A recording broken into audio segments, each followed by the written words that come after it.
I want to show you somebody else who went through something.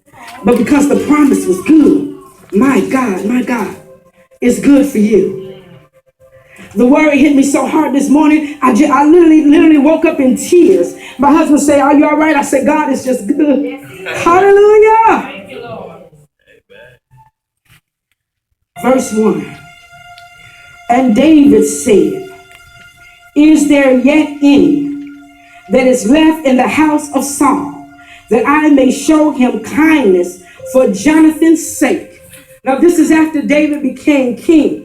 Jonathan and David were best friends. But Jonathan's father, Saul, tried to literally kill David out of a spirit of envy. They went into war, and David was a mighty man of valor.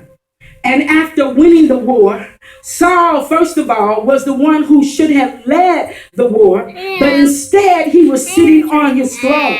And when David went forth and won the victory for them, the people began to sing, "Saul have killed his thousands, but David has killed his 10,000. So it made Saul feel some kind of way.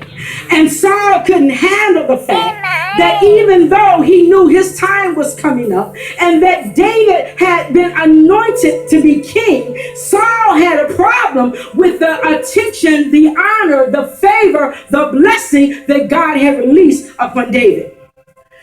So after all these various things transpired, and David is now in the king position, the Bible says that he began to ask questions. Is there anybody in the house of Saul, the same man that killed him? Is there anybody in his lineage left? Because they had been through several battles and lost. He said, but is there anybody in his heritage, in his seed, in the line of inheritance? Because I want to show kindness to them. I want to bless them. Never mind that Saul had came for his life. David was so connected with God that he had to keep the promise of the relationship he had with Jonathan, Saul's son. Tell somebody covenant is a good thing. While some of us run away from covenant because we're afraid we'll be hurt, covenant is a good thing.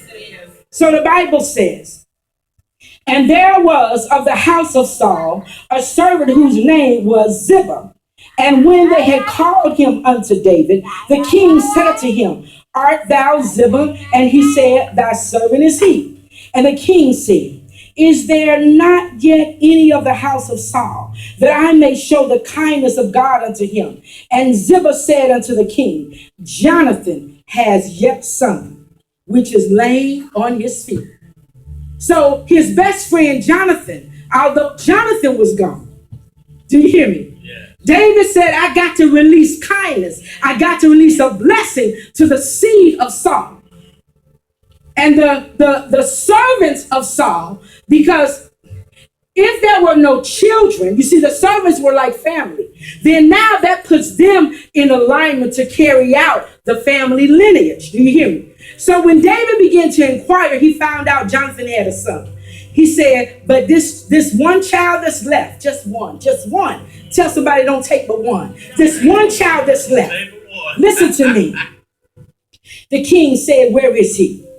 Ziba said unto the king, Behold, he is in the house of Machir, the son of Amiel in Lodabar. Now when Mephibosheth, the son of Jonathan, the son of Saul, was come unto David, he fell on his face and did reverence. And David said, Mephibosheth, and he answered, Behold, thy servant. Now, war has broken out, and all of Mephibosheth's family is gone, including his daddy Jonathan and his grandfather Saul. And he was very much aware of the fact that Saul had tried to kill King David. So when he came in, he didn't just fall on his face because he was crippled. He fell on his face out of reverence so that he could save his life, thinking that David was going to kill him and that David was looking to annihilate the rest of Saul's lineage. Do you hear me? So he fell on his face in reverence and he called himself a servant. Listen to this. So the Bible says, And David said unto him, verse 7, 2 Samuel 9, fear not, for I will surely show thee kindness, and Jonathan thy father's sake. For Jonathan thy father's sake, and will restore thee all the land of Saul thy father, and thou shalt eat bread